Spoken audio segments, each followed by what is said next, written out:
All right, now we're going to go through the entire strategy from start to finish. And I've picked one example to study, okay? And I went with eating too many sweets. So now we're going to start with assignment number 1, which was to pick one unhealthy habit that you'd like to get rid of. So you've got eating too many sweets and you write it down in your notebook or journal. Then the second step is, what are the causes, consequences, and why is it so hard to get rid of this particular unhealthy habit? So we've got the causes, and I did a little bit of brainstorming session on my own. So for eating too many sweets, the causes might be boredom, loneliness, procrastination, no other food available, so no planning ahead, or seeking pleasure. Now, the consequences of this might be tooth decay, might be lack of energy, always feeling tired, a risk of depression or of developing some sort of health conditions like candidiasis, heart conditions. You've also got a increased risk of diabetes, skin aging, cellular aging. So you could do a research on these consequences. For instance, reasons why it's bad to eat too many sweets, and you will come up with other consequences.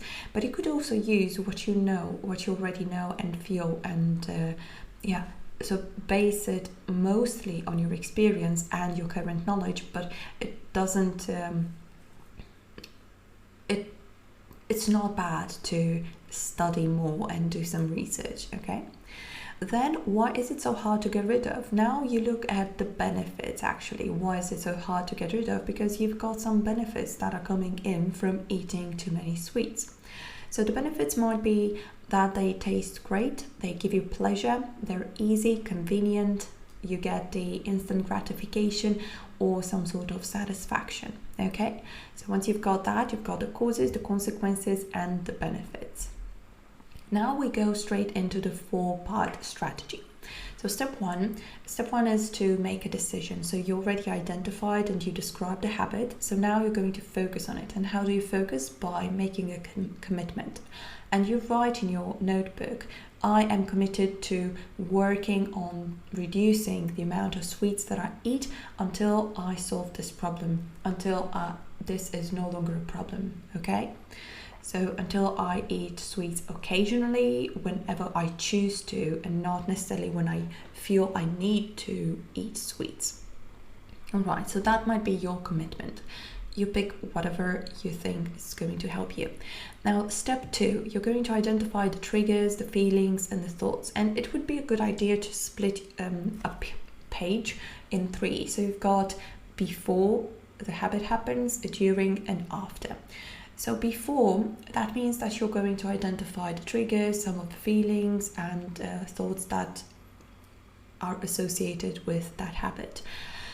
So I thought, okay, so eating too many sweets, that might be triggered by having a meal and you feel the need to eat something sweet after every meal that you have. So that will lead to you eating too many sweets, okay?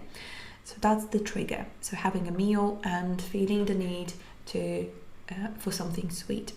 Then during, you might have conflicting thoughts like, oh, maybe I shouldn't be eating this one.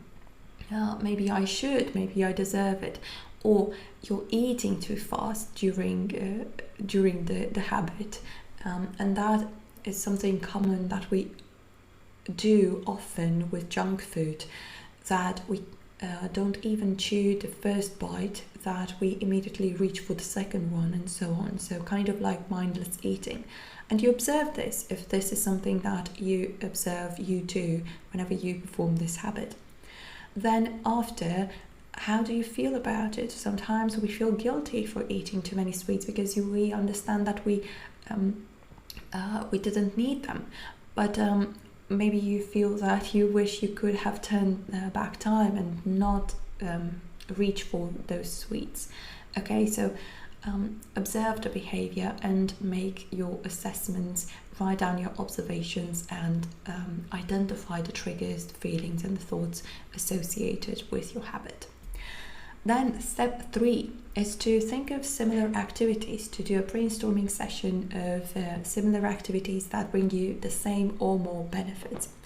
So I did this, and since we've got the trigger that you're having a meal and you need something sweet after your meal, so I thought you could also involve your other senses, since we are talking about taste. So we also look at the benefits that that particular habit has.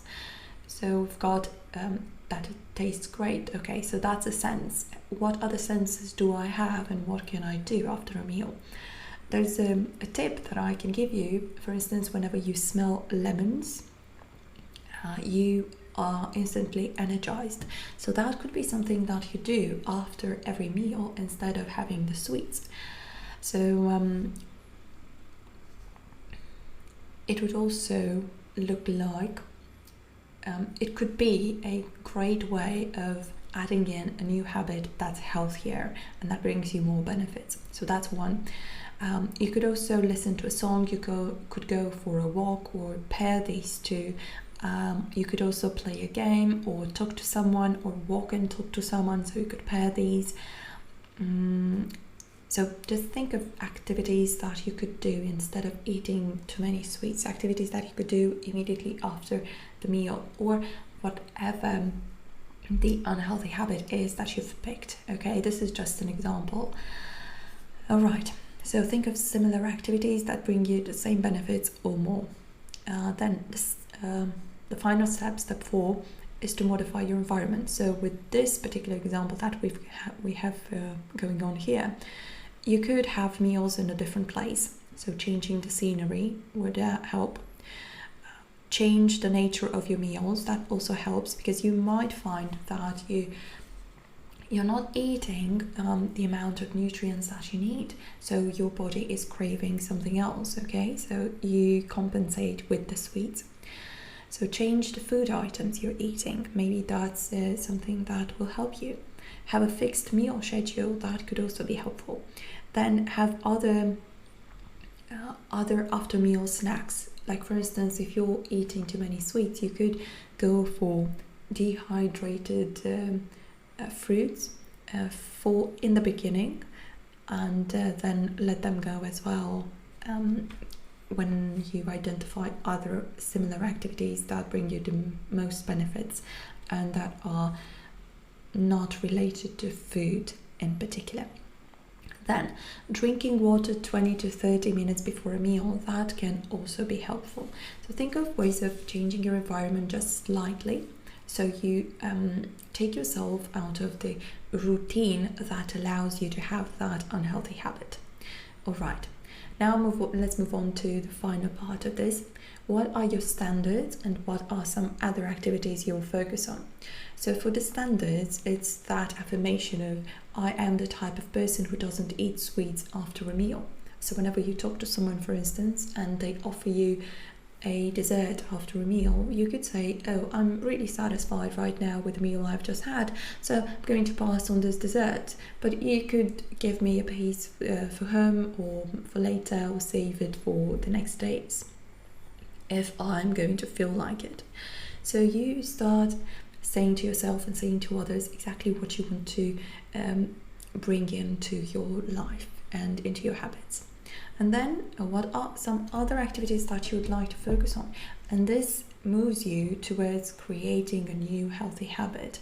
So you see, you're not working on getting rid of an unhealthy habit, and then if you wanted to add in another healthy habit, you would not do different work, so you would not have to invest more time and more energy. So you're pairing these. So while you work on getting rid of the unhealthy habit, you think of other activities that you want to associate with that particular trigger. And in our case, it's having a meal. Okay, at the end of the meal, what would you like to associate the end of the meal with? What type of activity would you like to do more of? So it could be walking, and that's a great one because it boosts your health and well-being. That's something that you can brainstorm on. All right, so this was the example. I hope it made sense, and I cannot wait to hear about your journey and how you got rid of your unhealthy habits. Okay, we'll talk soon.